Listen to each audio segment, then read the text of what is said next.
Are you getting worn down by all the allocations, by all the hype, and everything that goes with the bourbon community? Well, today we're going to discuss another budget bourbon bottle under $30 that you could pretty much find in any liquor store around the country. So if you want to find out what it is, stay tuned.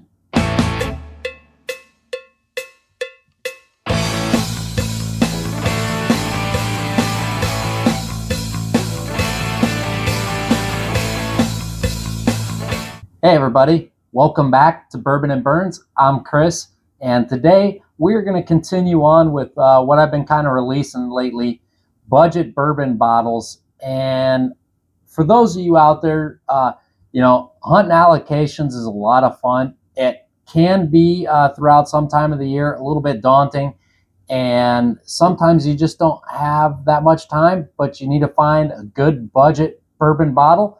And so here we have another one. It is the Benchmark Foolproof. And this here is 125 proof. And for those of you that don't know, it is of the, same mash bill as your Buffalo Trace. And it is at foolproof, a very good bottle. I think that it is hard to beat. This comes in at an MSRP of about $22.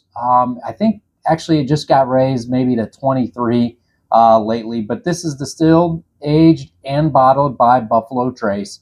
And like I said, it's 125 proof, but it does not have an age statement on it. It does not. So let's go ahead, give it a sniff.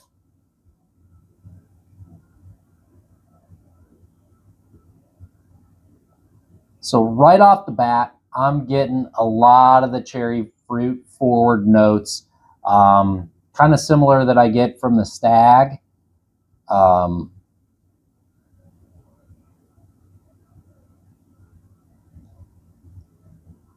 getting a good bit of vanilla.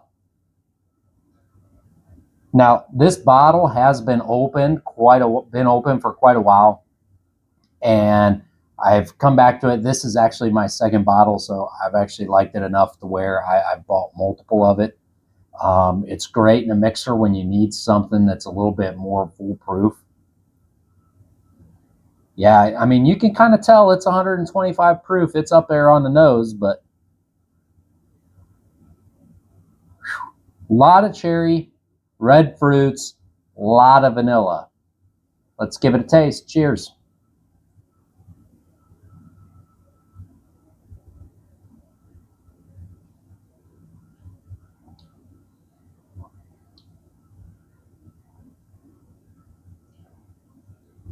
A lot of sweet caramel.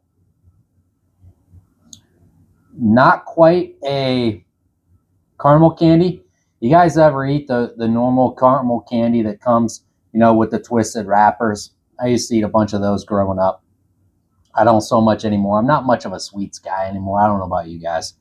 I get a lot of that sweetness, a lot of vanilla through the mid palate. Being 125 proof, it's pretty smooth. I mean, you do get a little bit of that hug. I'm not going to lie to you. You do get some of that hug, but flavor-wise, like your tongue's not on fire. It's a pretty good bourbon for 20 couple bucks.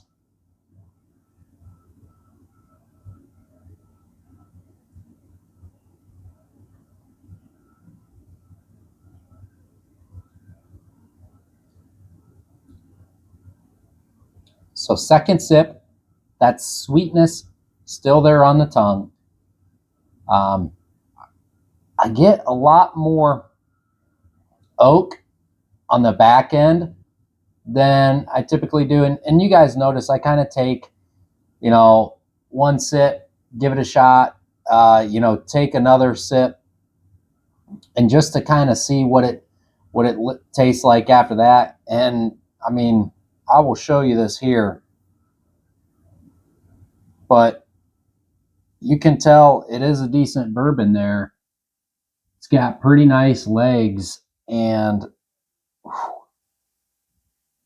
it is awfully smooth for 125 proof. But back to my point about getting the second taste, sometimes at first, you need to let your palate acclimate a little bit to what you're drinking, right? Whether it be beer, tequila, whatever it might be. That's why, us bourbon drinkers, we typically aren't shooters, right? So the second sip, the first sip kind of acclimates your palate to what you're going to be drinking. And the second sip, for me, I get a lot more flavor that comes out. And a lot of times it's different because it's clear in your palate in a sense. But this here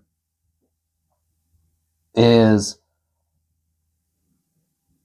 probably, dare I say it, the best bang for your buck as far as a foolproof bourbon goes. Now, it's not as good as Stag. I'm just going to tell you that right there. But that's not because of flavor. I would say that's more for complexity. Stag, I get a lot more complex flavors, but I do get a lot of flavor from this. It's just I'm pretty much getting caramel, vanilla, and some oak, right? It smells heavy on the fruits, but I don't get that on the palate. And whereas the Stag, I get more of that on the palate. We probably should do a blind of these two because, I think I could pick them out, but sometimes your palate and your mind will play tricks on you. But let's give it one more taste, and I'll give you my final 5 Alarm Friday, 1 being trash, 5, get yourself a bottle no matter what, and kind of go from there.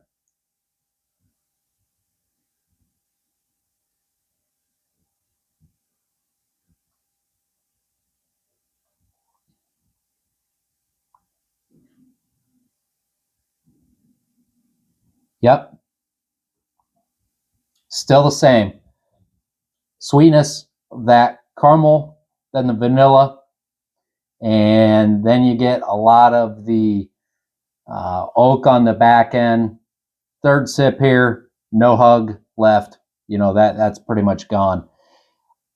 On the 5 Alarm Friday scale here, I am going to give this a 4 because it's not the best, but for the value, it's right there. Now, if you're wanting something a little bit better, I would maybe give it a 3. Glad I bought it, probably wouldn't buy it again, but because of the value, and it's great in a mixer because a higher proof holds up to what you're mixing with. And also, it's good as a sipper too. And not every bourbon is that way.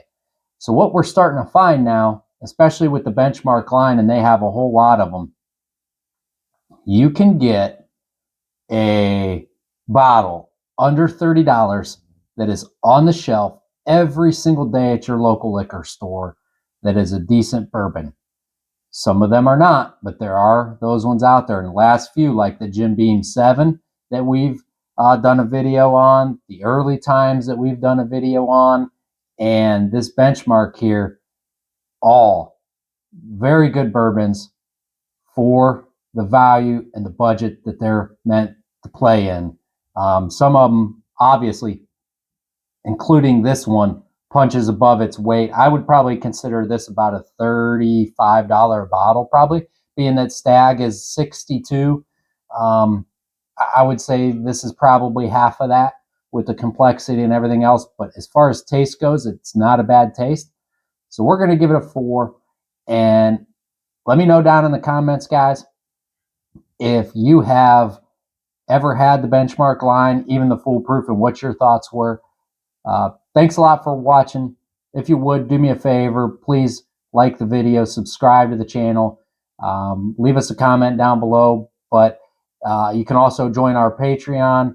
Link is down below there as well. Thanks a lot. Have a great day. Hope to see you out on the Bourbon Trail. Cheers.